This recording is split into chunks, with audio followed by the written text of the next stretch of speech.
अच्छा, ये जैसे आप कह रहे हैं ना, जो पुलों का काम तेज़ी से हो गया, कंस्ट्रक्शन का काम शुरू हो गया, जैसे रिफाइनरीज पे टाइम लगेगा, लेकिन जो मिज़ाइल प्रोग्राम मुतासर हुआ है, आपके ख्याल में वैसे इस वेपन्स का नुकसान कितना हुआ है और इस हवाले से क्या खबरें हैं? मिसाइल प्रोग्राम तो देखें, कह रहे हैं वो मुतासिर हुआ है, लेकिन उतना मुतासिर नहीं हुआ जितना ये बता रहे हैं। बिल्कुल जो लॉन्चर्स हैं बाहर, जो लॉन्चर्स निकलते हैं उनको इन्होंने काफी हद तक लॉन्चर्स को टारगेट किया जहां इनको नजर आए। लेकिन हम्म। लॉन्चर्स जो मोबाइल लॉन्चर्स हैं वो इतने इंपॉर्टेंट नहीं है ईरान के लिए।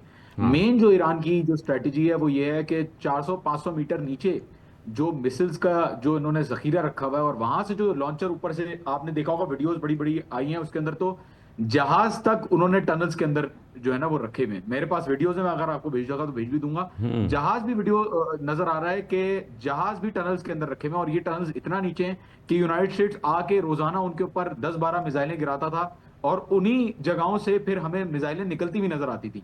तो हाँ। स्टॉक पाइल अभी भी ईरान का मेजोरिटी स्टॉक पाइल इंटैक्ट है। एक ऑफिशियल ने तो ये भी कहा था कि भाई अभी तक हम लोगों ने नई मिसाइलें तो यूज ही नहीं की। हम्म। जो मिसाइलें हमारी यूज हुई वो तो 10 साल पुरानी मिसाइलें यूज हो रही थी, अभी तक तो फ्रेश फ्रेश जो माल है वो तो निकाला ही नहीं है। जो एक्सपायर्ड है वो सारा जो है वो गिरा दिया है वहां पे।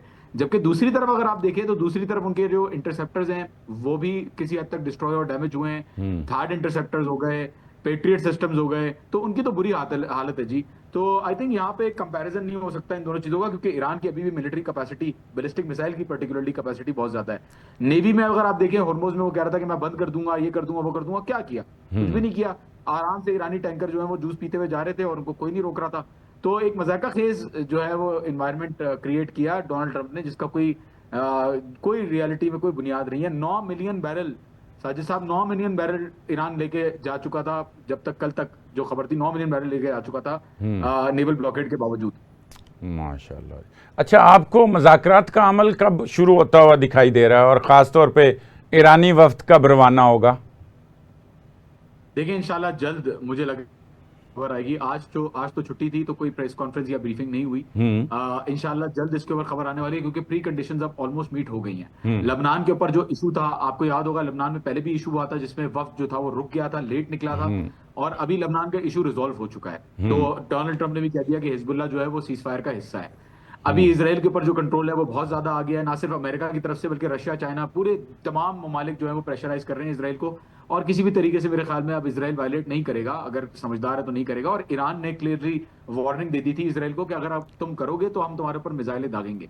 तो मेरे ख्याल में इसराइल अब इंशाल्लाह इसी के ऊपर रहेगा जो जो है। और फील्ड मार्शल आसिम मुनीर साहब ने भी बड़ी कामयाबी से इस चीज को मनूवर किया, इस चीज को लेके आया आगे, पीस प्रोसेस को आगे यकीनी बनाया है। और आई थिंक इंशाल्लाह जल्द अनाउंसमेंट हो जाएगी। बस इंशाल्लाह ये जो फ्रोजन एसेट्स का जो किस्सा है कि थोड़ा एसेट्स जो है वो रिलीज किया जाए, उसके ऊपर भी अमेरिकन एडमिनिस्ट्रेशन गौर व फिक्र कर रही है। हम्म। स्ट्रेट ऑफ हॉर्मोज ईरानियों ने खोल दिया है, हम्म। जो पहले बंद किया हुआ था एलाइज की कश्तियों के लिए। तो अब हम्म। एलाइज की कश्तियों को भी परमिशन दी जा रही है कि वो जा सके वहां से। अच्छा, तो ईरान इंशाल्लाह में जल्द अनाउंसमेंट। ईरान में मुज़ाकरात को किस नज़र से देखा जा रहा है? वहाँ कोई इस हवाले से कोई मज़ाहमत, कोई एहतजाज, जलसा जुलूस, ऐसी कोई चीज़ सामने आई है या और साथ साथ कोई ऐसा ख़तरा तो नहीं है जिस तरह पहले मुज़ाकरात के ऐन दौरान जो है वो हमला कर दिया गया था, या अब ईरान मुतमिन है?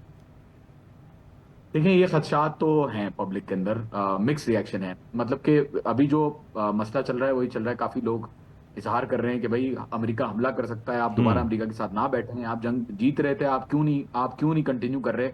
अब अवाम तो देखें, अवाम का तो सेंटिमेंट एक होता है ना, वो जज्बाती होता है कि भाई मारें जी, खत्म कर दें इसराइल को, हम्म। और अभी अभी अभी सब जो है वो लेके चलें आगे तक। ईरान में दोनों रिफॉर्मिस्ट जो इस्लाह पसंद है और उसूल पसंद, मतलब हम्म। प्रिंसिपलिस्ट, वो दोनों एक ही पेज पे हैं।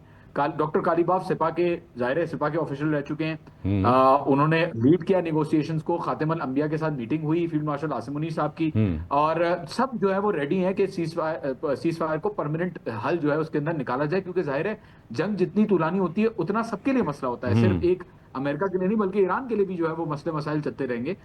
तो जाहिर सी बात है पॉलिटिक्स में सब राजी हैं कि सीज फायर आगे होनी चाहिए, परमानेंटली रिजॉल्व करना चाहिए इस इशू को। हम्म। बाशमूल इस चीज के कि बिल्कुल हमले का खदशा भी हो सकता है, हमला भी हो सकता है, लेकिन उससे उससे रुकना नहीं चाहिए प्रोसेस। तो बहरहाल थोड़े से रिजर्वेशंस हैं जी, लेकिन आई थिंक अवाम समझ जाएगी जब पीस होगा। तो अवाम, मेरे ख्याल में जो जो जो तबका खुश नहीं भी है हम्म। वो भी समझ जाएगा कि इस वक्त की जरूरत यह है कि किसी तरीके से परमानेंटली इस जंग को बंद किया जाए। तो आगे देखें इंशाल्लाह क्या होता है। ये तो सब ऑन बोर्ड है कि पीस होना चाहिए, और सब ऑन बोर्ड है कि हमले जो है वो रुकने चाहिए दोनों साइड्स की तरफ से। और जंग तो आगे भी हो सकती है, इसमें तो कोई दो राय नहीं है कि दुश्मनी तो हमेशा रहेगी अमेरिका और ईरान की, दुश्मनी नहीं रुकनी, लेकिन बहरहाल जंग को रुकना चाहिए।